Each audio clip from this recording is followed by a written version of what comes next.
Ladies and gentlemen, welcome back to another tier list video where this time the tier list you see on the screen is made by me. That's right, I did not search for anybody else's, and surprisingly, to make this tier list, it did not take much time at all, so you can expect something more like this in the future.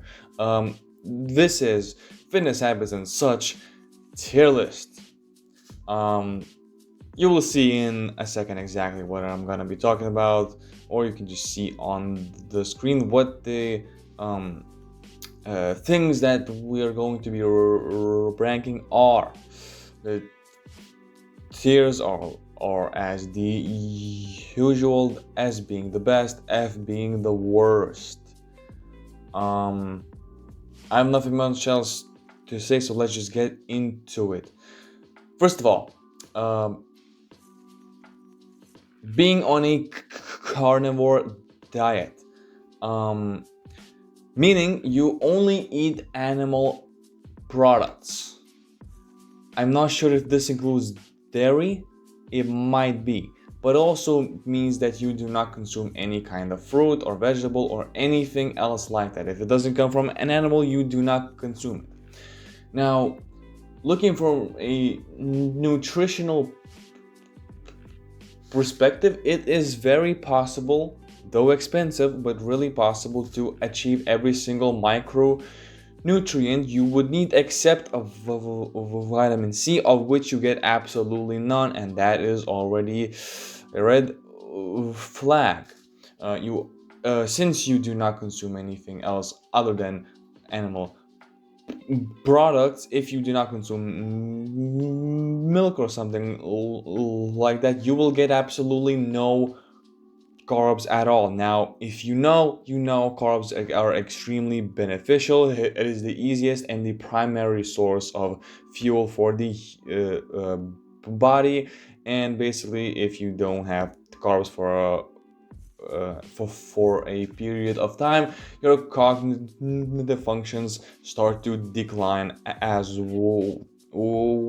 On top of that, since you only eat animal products, you get no fiber, so good luck taking a proper shit.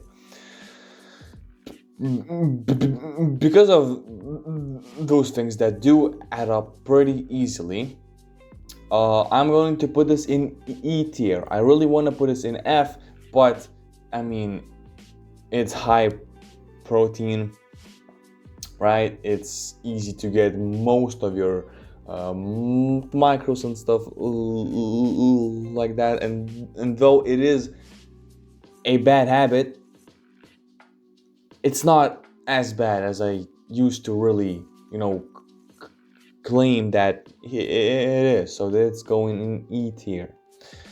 Vegan. This is the complete opposite.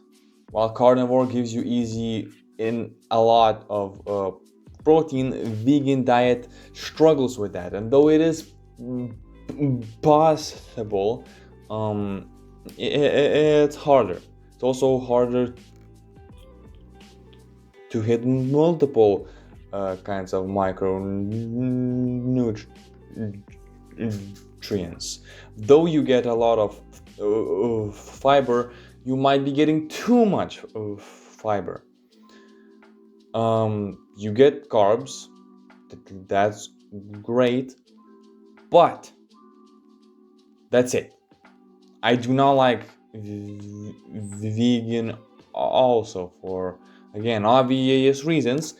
Therefore, I'm going to put it in the same tier as carnivore. Whichever is worse, you can definitely make an argument for, but I just don't care enough. The next habit is alcohol occasionally, meaning on occasions, meaning not even every single week. So on things like birthdays, maybe a night out with friends here and there, you drink a little bit, stuff like that. I'm going to put this in uh, D tier, and the reason why it's not going higher is because people love to cope. Alcohol is a big popular coping mechanism that needs to be eradicated no matter what. No matter whether you consume a large amount of alcohol or a low amount of alcohol, your body slows things down just to get the alcohol out of your system as soon as possible. Think about that. Okay? So, yes, drinking alcohol occasionally is less unhealthy than drinking alcohol more than occasionally, but do you know what is also healthier than drinking alcohol occasionally? Not drinking it at all. Most people who drink alcohol don't even like the taste. They only drink it for the effects, which is sad. Now, if some of you are saying, well, I actually like how a lot of alcohol tastes, you can just buy the non-alcoholic versions then. Why aren't you doing that? You know what I mean? It's just cope. D tier at most. Now, how is it better than carnivore and vegan diets? I mean, here you're just kind of slowing down your health improvements and everything else. With these, you're kind of doing a specific diet on purpose without any reason at all. I don't know, my gut feeling is telling me that this should be a bit higher, but honestly, even if I put it here, it's kind of the same thing. But I have so many tiers, I might as well use them. The next one is raw products, meaning raw meat, raw milk, and just everything raw. The next is 1 meal a day. This is a pretty popular habit, not that popular, but it's still pretty popular. I don't like it. And yes, some people might be able to get away with eating once a day. So like a massive lunch or something, just like a huge lunch of like high calorie things, then they can just eat whatever they want. However, the biggest problem here is that one, most people would not do well with it, and even if we're talking about those who are doing well by whatever standard, hitting all your nutritional goals, that includes macros and micros and fiber, it's hard. You need to eat everything nutritious at the same time, and most things that are nutritious, especially when you're trying to hit every single one, they are whole and they are in higher volume. So trying to eat all of that at the same time once a day sounds like hell, and I'm not sure how energy levels work on this kind of diet, so I'm not a big fan. 1 meal a day is going into C tier. It's not as bad, but as someone who's like trying to maximize their fitness, the goals such as, you know, the workout performance, hypertrophy, stuff like that becomes a problematic. But if you don't give a fuck about that, I guess it can go even higher. The next is the zigzag diet. If you don't know, it is basically where you eat a higher amount of calories one day and a lower amount of calories the other. So for example, if your maintenance calories are 2500, you eat like, let's say 2700 one day and then 2300 the other, and you just kind of go back and forth, back and forth. This is also used in a calorie deficit with the same principle, but it is not that popular as much as I know.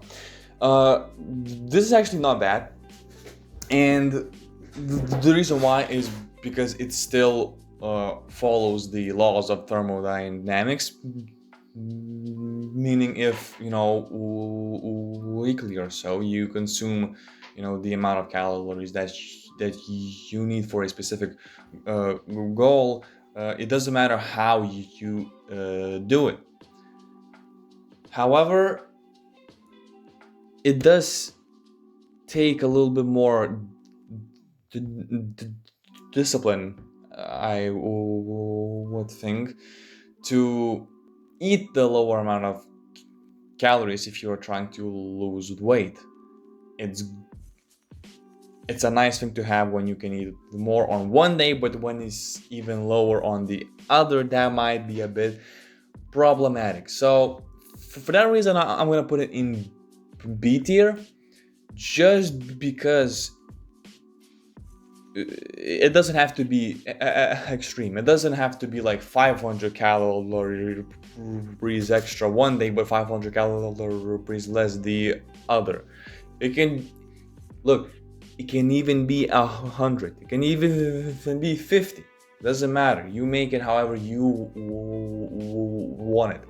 It's true that you could do. Actually, never mind.